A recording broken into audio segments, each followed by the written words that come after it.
तो atomic radius पे ये जो प्रॉपर्टीज हैं, आयनाइजेशन पोटेंशियल हो गया, इलेक्ट्रॉन एफिनिटी हो गई और इलेक्ट्रोनेगेटिविटी हो गई, ये इनवर्सली प्रोपोर्शनल होते हैं, ठीक है। अब व्हाट इज आयनाइजेशन एनर्जी और आयनाइजेशन पोटेंशियल? तो आयनाइजेशन पोटेंशियल टॉपिक में आप ये सीखने वाले हैं कि आयनाइजेशन एनर्जी क्या होती है। Ionization energy, successive ionization energies क्या होती हैं, आयनाइजेशन एनर्जी और आयनाइजेशन पोटेंशियल में फर्क क्या है, कौन से फैक्टर्स हैं, एटॉमिक साइज का आयनाइजेशन एनर्जी पे क्या इफेक्ट होता है, इलेक्ट्रॉनिक कॉन्फ़िगरेशन का क्या इफेक्ट होता है, शील्डिंग स्क्रीनिंग इफेक्ट का क्या इफेक्ट होता है, न्यूक्लियर चार्ज का क्या इफेक्ट होता है, और फर्स्ट आयनाइजेशन पोटेंशियल क्यों सेकंड से कम होती है, सेकंड क्यों थर्ड से कम होती है। तो ये सारी चीजें हम आयनाइजेशन एनर्जी में डिस्कस करेंगे।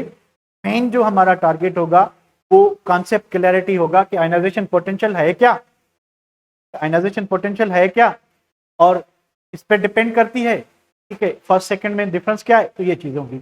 तो कॉन्सेप्ट को समझने की बात करते हैं। जब हम किसी एटम को कंस्ट्रक्ट करते हैं, जब हम किसी एटम को क्या करते हैं, कंस्ट्रक्ट करते हैं, तो भाई बीच में न्यूक्लियस को रखते हैं कि भाई हमने न्यूक्लियस को रखा, न्यूक्लियस है, ठीक है। उसके बाद हम क्या करेंगे, उसके बाद इलेक्ट्रॉन जो है इनफिनाइट डिस्टेंस पे मौजूद है, बहुत ही दूर है, पता नहीं कहाँ है। तो इसकी पोटेंशियल एनर्जी क्या थी, 0 थी। अभी तक ये एटम के न्यूक्लियस के इन्फ्लुएंस में नहीं है, एटम से दूर है, ठीक है। हमने क्या किया, हमने किया क्या, हमने वर्क किया। कौन सा वर्क किया, bringing electron under the influence of nucleus. हमने वर्क किया, कैसा वर्क किया, हम इलेक्ट्रॉन को ले आए, साल्तर मुझसे पेन गिर गई है, ठीक है, तो मैं उठाऊंगा, वर्क करूंगा, झुकूंगा, उसके बाद पेन को उठाऊंगा, फिर जेब में डालूंगा, तो मैंने वर्क किया, ठीक है। तो इलेक्ट्रॉन दूर था, रूठ गया था, ठीक है, गांव बदर हो गया था, गांव से दूर था। अब आप उसको गांव के इन्फ्लुएंस में लाना चाहते हैं, मोहल्ले के इन्फ्लुएंस में लाना चाहते हैं, चोरी करके भाग गया था, आपको जो है उसको पादर लगाने हैं, तो जाहिर उसको गांव में ला के पादर लगाओगे, ठीक। तो भाई ये इलेक्ट्रॉन जो है हम क्या लाएंगे, इधर लाएंगे, अपने गांव में, अपने शहर में लाएंगे। तो जैसे ही हमें काम करना पड़ेगा, बंदे जाएंगे, टंगोटोली करके खण के लाएंगे। किसी को टंगोटोली याद है, किसी ने टंगोटोली बुधा है, सुना है?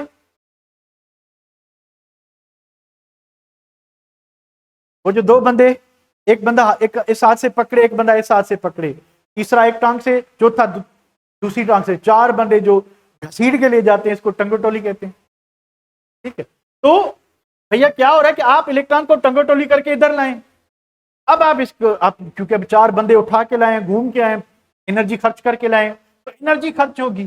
तो इसकी एनर्जी जो पोटेंशियल एनर्जी है, when it come inside the nucleus, वो क्या हो जाती है, डिक्रीज होती है। अब कितना डिक्रीज हुई, कितना डिक्रीज हुई, जब ये हाइड्रोजन के पहले शेल में इलेक्ट्रॉन था, तो भैया एनर्जी जो डिक्रीज हुई थी वो 13-12 किलो जूल पर मोल, याद है क्या, भूल गए? तो जब हम इस इलेक्ट्रॉन को हाइड्रोजन के पहले शेल में लाए थे, तो इतनी एनर्जी क्या हुई थी, रिलीज हुई थी, हुई थी, हुई थी। संदेश, अगर आपने किसी को टंगोटोली किया था तो आप भी बचे नहीं होंगे। तो इतनी एनर्जी क्या हुई थी, रिलीज हुई थी। अब अगर हम एग्जैक्टली यही एनर्जी जो कि रिलीज हुई थी जब ये इलेक्ट्रॉन इधर आया था, अगर हम इतनी एनर्जी किलोजोल पर मोल का फोटानवा, इतनी एनर्जी का फोटानवा इस इलेक्ट्रॉन को वापस देते हैं, तो ये इलेक्ट्रॉनवा दोबारा आइसोलेटेड स्टेट पे चला जाएगा, यानी एटम से इलेक्ट्रॉन निकल जाएगा। तो व्हाट इज आयनाइजेशन एनर्जी, कि भैया इस इलेक्ट्रॉन को रिमूव करने के लिए, जहां से आया था वहां भेजने के लिए कितनी एनर्जी चाहिए, कितनी एनर्जी चाहिए इस एटम को आयनाइज करने के लिए, या इस इलेक्ट्रॉन को निकालने के लिए कितनी एनर्जी चाहिए। The term is called ionization energy, the minimum amount of energy required to remove closely bound electron. अब अगर मल्टी इलेक्ट्रॉन एटम है भैया, मान लें कि आपके पास क्या चीज है, सोडियम है, सोडियम है, पहले शेल में 2 इलेक्ट्रॉन हुआ, दूसरे में 8 इलेक्ट्रॉन हुआ, तीसरे में 1 इलेक्ट्रॉन हुआ। तो मुझे बताएं, तो जब आप इसको फोटॉन दे रहे हो, एनर्जी दे रहे हो, तो पहले कौन सा इलेक्ट्रॉन रिमूव होगा, ए ई या सी, कौन सा इलेक्ट्रॉन रिमूव होगा? ऑफ कोर्स ए होगा। कौन सा इलेक्ट्रॉन रिमूव? ए होगा, जो लूजली बाउंड है, क्योंकि इस इलेक्ट्रॉन को रिमूव करने के लिए कम एनर्जी चाहिए। तो पहले जब आप किसी चीज को हीट कर रहे हो तो हीट तो आहिस्ता आहिस्ता गेन होती है ना, तो पहले कम हीट आएगी तो कम एनर्जी वाला इलेक्ट्रॉन क्या होगा? रिमूव होगा। ठीक है, यानी जिसकी एनर्जी ऑलरेडी ज्यादा है, ठीक है, तो उसका डिफरेंस क्या होगा? कम होगा, तो उसको कम एनर्जी पे ये लूजली बाउंड इलेक्ट्रॉन क्या हो जाएगा? निकल जाएगा। ठीक है, तो ये इलेक्ट्रॉन इस तरह से उड़ गया। तो एटम से इलेक्ट्रॉन निकालने के लिए कितनी एनर्जी चाहिए? इसको कहते हैं आयनाइजेशन पोटेंशियल और आयनाइजेशन एनर्जी। अब आयनाइजेशन एनर्जी और आयनाइजेशन पोटेंशियल में फर्क क्या है?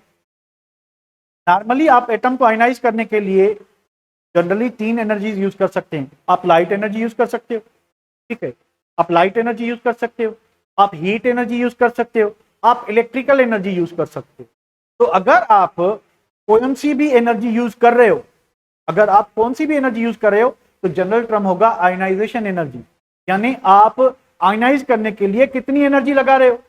हीट एनर्जी लगा रहे हो, या आप लाइट एनर्जी यूज कर रहे हो, या आप इलेक्ट्रिकल एनर्जी यूज कर रहे हो, कोई भी करे। अब आयनाइजेशन पोटेंशियल तब यूज होगा, नॉर्मली जो एलिमेंट के पब्लिश्ड वैल्यूज हैं आयनाइजेशन एनर्जी के, वो कैसे डिटरमाइन होते हैं? वो इस तरीके से होते हैं कि हम एलिमेंट को डिस्चार्ज ट्यूब में डाल के, उसको गैसियस स्टेट में कन्वर्ट करके, वेपोराइज करके, यानी जिस भी स्टेट में है पहले सॉलिड में, उसको हम आइसोलेट करेंगे। अगर उसके दरमियान कोई बांड बना हुआ है तो उस बांड को तोड़ेंगे, एटम को गैस स्टेट में करेंगे। जब वो आइसोलेटेड स्टेट में होगा, गैसियस स्टेट में होगा, फिर उसको हम एनर्जी देंगे। कौन सी एनर्जी दे रहे हैं? इलेक्ट्रिकल एनर्जी दे रहे हैं। तो अगर आप पोटेंशियल डिफरेंस देके, इलेक्ट्रिकल एनर्जी देके अगर आप इलेक्ट्रॉन को रिमूव करते हो, तो फिर आप इलेक्ट्रोड पोटेंशियल टर्म यूज करोगे। सॉरी, इलेक्ट्रोड पोटेंशियल कह रहा हूं, आयनाइजेशन पोटेंशियल टर्म यूज करोगे। आप क्या यूज करोगे? आयनाइजेशन पोटेंशियल यूज करोगे। तब यूज करोगे जब आप चार ट्यूब में भैया आयनाइजेशन एनर्जी मालूम कर रहे हो, आप इलेक्ट्रिकल एनर्जी यूज कर रहे हो, आप पोटेंशियल डिफरेंस यूज कर रहे हो, तो आप क्या करोगे? ये करोगे। ये दोनों में डिफरेंस समझ आया आपको कि what is ionization potential and what is ionization? दोनों सेम है, सिर्फ सोर्स ऑफ एनर्जी का फर्क है। Have you got the point? क्या आप लोगों को पहले पता था ये कोई डिफरेंस भी होता है? तो आप लोगों को पता था? मैंने ही बताया होगा। तो मैंने ही बताया था ना। अच्छा, आपको लगा से में ये जो स्टूडेंट हॉलिक्स है, यार अपना कोई अच्छा वाला नाम लिख दो ना जो है आपका। ठीक है, आज वैसे भी आपका आखिरी दिन है, ट्रायल का आखिरी का, तो कोई अपना नाम लिख दो, पता तो चले ये हॉलिक्स। मुझे जैसा लग रहा है गाड़ी का टायर है। चले, तो हम आते हैं वापस अपनी टॉपिक की तरफ। तो मिनिमम अमाउंट ऑफ एनर्जी, कि कम से कम कितनी एनर्जी चाहिए? Minimum amount of energy required to remove loosely bound, जो दूर से दूर इलेक्ट्रॉन होगा पहले वही रिमूव होगा। अब हाइड्रोजन में एक ही इलेक्ट्रॉन होता है तो वो रिमूव होगा। ठीक है, सोडियम में 11 इलेक्ट्रॉन होते हैं, तो जो दूर है 11वां इलेक्ट्रॉन, जो 11th इलेक्ट्रॉन है वो रिमूव होगा। Loosely bound electron from an isolated uncombined. अब देखें, डिस्चार्ज ट्यूब में जब हम आयनाइजेशन पोटेंशियल मालूम कर रहे थे, तो वहां पे लिक्विड और सॉलिड से तो करंट पास होता नहीं। तो हम क्या करेंगे कि पहले सोडियम एटम जो सॉलिड में एग्जिस्ट करता है तो वेपोराइज करेंगे। जब वो गैस स्टेट में आ जाएगा तो उसकी सारी अट्रैक्टिव फोर्सेस दूर हो जाएंगी, क्योंकि अट्रैक्टिव फोर्सेस जो है वो आयनाइजेशन पोटेंशियल पे इफेक्ट करती। इस वजह से हमने पहले उसको क्या कर दिया? उसको हमने वेपोराइज कर दिया, गैस में कन्वर्ट कर दिया, ताकि कोई अट्रैक्टिव फोर्स ना रहे, हमें एग्जैक्ट वैल्यू मिल सके। तो फ्री स्टेट और गैस स्टेट में अगर आपके पास मॉलिक्यूल या एटम या आयन है, तो वहां से उसको आयनाइज करने के लिए कितनी एनर्जी चाहिए? The required energy is called ionization potential और ionization energy. It is express in kilojoule per mole, क्योंकि आप एनर्जी यूज कर रहे हो, तो नॉर्मल इसका किलोजूल पर मोल यूनिट होता है। It is always exothermic endothermic, sorry, क्योंकि जब इलेक्ट्रॉनवा किसी भी शेल में आता है तो एनर्जी क्या होती है? रिलीज होती है। तो जितनी एनर्जी रिलीज हुई है उतनी आप दोगे, तो इलेक्ट्रॉनवा वापस चला जाएगा। कब जाएगा? जब आप एनर्जी दोगे। तो जब तक आप एनर्जी नहीं देते तो इलेक्ट्रॉन खुद तो नहीं निकलेगा। तो ये ऑलवेज एंडोथर्मिक होता है ionization potential. There are some elements from which more than one electron can be replaced.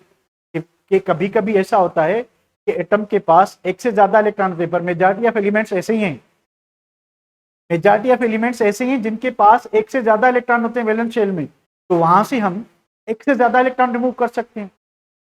अगर आप एक ही एटम से एक से ज्यादा इलेक्ट्रॉन से मूव करते हैं तो इस यहाँ पे दो टर्म्स यूज होती हैं, या successive ionization energies, successive ionization potentials, या हम दूसरा वर्ड यूज करते हैं first IP, second IP, third IP. तो फर्स्ट आईपी क्या होता है कि मान लें आपके पास एल्यूमिनियम है, आपके पास क्या है एल्यूमिनियम, एटॉमिक नंबर क्या है 13, कॉन्फ़िगरेशन क्या होगी 2 8 एंड 3, इसके पास कितने इलेक्ट्रॉन है 3 है। तो अगर आपने फर्स्ट इलेक्ट्रॉन रिमूव किया तो आप कहोगे फर्स्ट आईपी, अगर इन तीन में से आपने सेकंड इलेक्ट्रॉन रिमूव किया इसको आप कहेंगे सेकंड आईपी, अगर आपने इसे थर्ड इलेक्ट्रॉन रिमूव किया तो आप टर्म यूज करोगे क्या third IP. The amount of energy required to remove first electron is called first IP, to remove second electron is called second IP, to remove third electron is called third IP. अब दूसरी बात ये कि first IP जो है it is always less than second, second is always less than third. Other word में कहें तो थर्ड इज लार्जर देन और greater than second, second is greater than what first. ऐसा क्यों है? अगेन वही न्यूक्लियर चार्ज आ जाएगी, ठीक है। तो थर्ड इलेक्ट्रॉन का मतलब है कि आपके पास एल्यूमिनियम +3 है, आपके पास एल्यूमिनियम +2 है, आपके पास न्यूट्रल एल्यूमिनियम है, सॉरी आपके पास +1 है, आपके पास +2 है। तो एल्यूमिनियम का जो लास्ट इलेक्ट्रॉन है वो आप रिमूव करना चाह रहे हो, जब आप वो रिमूव करोगे तो सिचुएशन थी +-13, जब आप दूसरा इलेक्ट्रॉन रिमूव करोगे तो सिचुएशन हो गई +13 -12, जब आप तीसरा इलेक्ट्रॉन रिमूव करोगे तो सिचुएशन हो गई +13 -11। तो आप देखें, आप क्या देखें, आप देखें कि नेगेटिव चार्जेस कम हो रही हैं, तो with respect to negative charges nuclear charge बढ़ रही है। वैसे तो न्यूक्लियर चार्ज सेम है 13 ईच है, but with respect two electron देखें 13 12 यानी एक प्रोटॉन न्यूक्लियर चार्ज बढ़ गई, 11 13 दो पॉजिटिव चार्जेस बढ़ गई। तो मुझे बताएं कि एल्यूमिनियम +2 में वैलेंस इलेक्ट्रॉन पे अट्रैक्टिव फोर्स ज्यादा होगी या न्यूट्रल एल्यूमिनियम में होगी? कहां पे ज्यादा होगी? एल्यूमिनियम +2 में ज्यादा होगी, न्यूट्रल एल्यूमिनियम में? तो एल्यूमिनियम +2 में ज्यादा होगी क्योंकि उसकी न्यूक्लियर चार्ज ज्यादा है। तो जितनी अट्रैक्टिव फोर्स ज्यादा होगी उतनी एनर्जी क्या होती है, खारिज होती है। तो वो यानी इस थर्ड इलेक्ट्रॉन को रिमूव करने के लिए हमें ज्यादा एनर्जी चाहिए। बात समझ आ गई? बात समझ आ गई बेटा? थर्ड आईपी क्यों ज्यादा होती है? It's merely because of nuclear charge और मोर अट्रैक्टिव फोर्स होगी इस वजह से, ठीक है बेटा। उसके बाद तो सेव करते हैं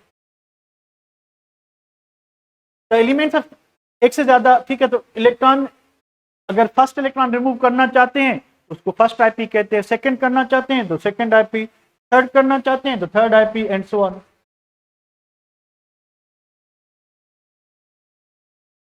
अब क्या चीज है, ionization potential depends upon the distance of electron from the nucleus. अब डिस्टेंस कहें या एटॉमिक रेडियस कहें बात सेम ही होती है, ठीक है। Greater the distance least amount of energy अब रिक्वायर्ड। अब ये देखें एक छोटा एटम है, एक बड़ा एटम है, दिस इज द छोटा atom and this is the बड़ा एटम। तो इसका न्यूक्लियस जो है, इसका इलेक्ट्रॉन नजदीक है, आर जो है नजदीक है। अब इसका जो इलेक्ट्रॉन है तो लार्ज आ रही है, स्मॉल आ रही है, ठीक है। तो इसका डिस्टेंस ज्यादा है तो इलेक्ट्रॉन जितना क्या होगा, डिस्टेंस पे ज्यादा होगा, तो डिस्टेंस से या साइज से inversely proportional to the ionization potential की, तो आयनाइजेशन पोटेंशियल क्या होगा, कम। Similarly less the distance between valence electron, जितना डिस्टेंस कम होगा आईपी ज्यादा होगी। That is why less amount of energy required. ये चीजें हम ऑलरेडी डिस्कस कर चुके हैं।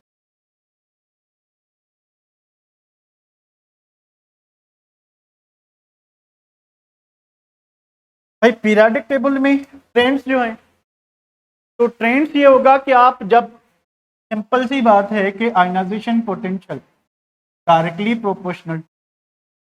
प्रोपोर्शनल टू न्यूक्लियर चार्ज, अब ये इफेक्ट आपको दिखाई देगा किसमें, पीरियड में।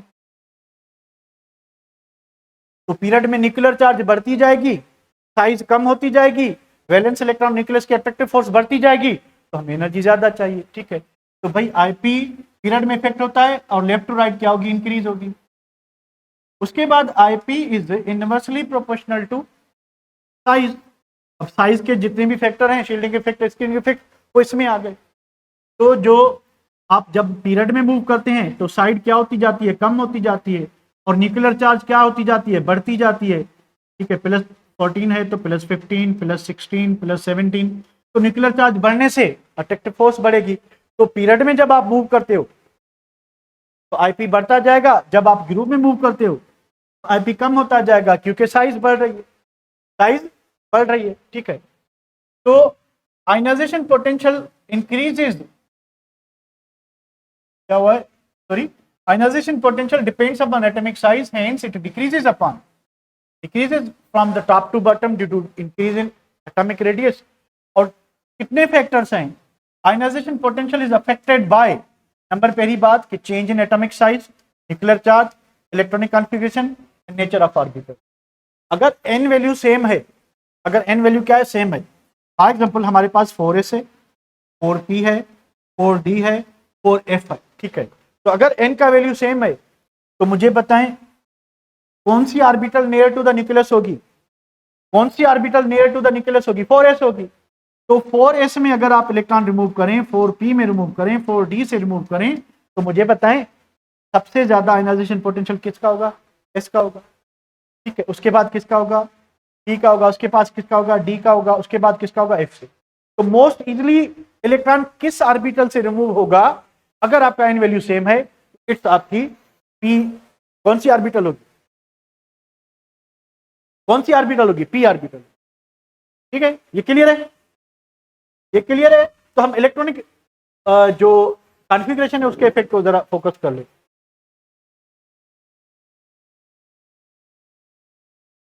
ये चीज है कि ग्राफ शो कर रहा है कुछ 20 एलिमेंट की आयनाइजेशन पोटेंशियल, तो सबसे ज्यादा आपको किसकी दिखाई देगी, हीलियम की। तो helium is the element having highest ionization potential, and caesium दिखाई नहीं दे रहा इधर, तो सीजियम को जो है वो लोएस्ट होती है। सीजियम की आईपी पूरी पीरियोडिक टेबल में कम से कम हीलियम की सबसे ज्यादा हो। ठीक है बेटा,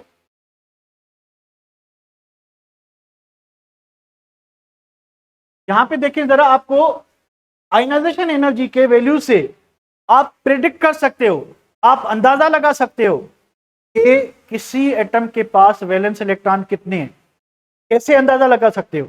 आइए देख, मैं आपको दिखाता हूं। अब देखिए सोडियम जो है, इसकी फर्स्ट आईपी जो है 496 है, अगर आप सेकेंड आईपी पे जाएं तो ये 4000 हो गई, यानी ऑलमोस्ट 10 टाइम्स इंक्रीज हो गई। तो अगर आयनाइजेशन एनर्जी में सडन ज्यादा चेंज आ जाए, अगर आयनाइजेशन एनर्जी में सडन ज्यादा चेंज आ जाए, इसका मतलब यह है कि this electron is not present in the valence shell, this electron is present in the inner shell. इस वजह से वो न्यूक्लियस को नजदीक है और उसको रिमूव करने के लिए ज्यादा एनर्जी चाहिए। तो हम इस वैल्यू से बता सकते हैं कि सोडियम के पास एक ही वैलेंस इलेक्ट्रॉन है, क्योंकि दूसरे इलेक्ट्रॉन को रिमूव करने के लिए बहुत ज्यादा एनर्जी चाहिए। तो इसका मतलब यह हुआ कि दूसरा इलेक्ट्रॉन वैलेंस शेल में नहीं है। बात समझ रहे हो। आए आप मैग्नीशियम के पास 738 1400, उसके बाद 7000, तो 700 1400 में इतना डिफरेंस नहीं था, 14000। मतलब क्या हुआ, मतलब यह हुआ कि आपके मैग्नीशियम के पास 2 वैलेंस इलेक्ट्रॉन है। ये बात समझ रहे हो बेटा, जल्दी बताएं जरा, ये बात समझ रहे हो कि आप नंबर ऑफ वैलेंस इलेक्ट्रॉन को प्रिडिक्ट कर सकते हैं from the ionization potential value. समझ रहे हो। ओके, चलिए मैं इसको भी सेव करता हूं। आखिरी बात जो इलेक्ट्रॉनिक कॉन्फ़िगरेशन वाली है, देखता हूं कोई फिगर नहीं तो मैं आपको समझा देता हूं। अब ये हीलियम क्या है, हीलियम की हाईएस्ट 2372 जो है आयनाइजेशन, यानी फर्स्ट आईपी जो है वो सबसे ज्यादा हाईएस्ट किसकी है, हीलियम की है। तो यहाँ पे इलेक्ट्रॉनिक जो है इसका इफेक्ट नहीं है, तो मैं आपको बता, हम बात करते हैं किसकी, 1 मिनट की बात। तो आप ग्रुप में जो है, ग्रुप में क्योंकि रेडियस बढ़ रहा है, रेडियस बढ़ रहा है, ठीक है, तो आईपी जो है वो क्या होती जाएगी, डिक्रीज होती। आईपी क्या होती जाएगी, डिक्रीज होती जाएगी ड्यू टू, क्यों, क्योंकि भैया इलेक्ट्रॉन का डिस्टेंस जो है न्यूक्लियस से बढ़ रहा है, तो इलेक्ट्रॉन की जो अट्रैक्टिव फोर्स है वो कम हो रही है, कम हो रही है तो हमें कम एनर्जी चाहिए होगी एटम को आयनाइज करने के लिए।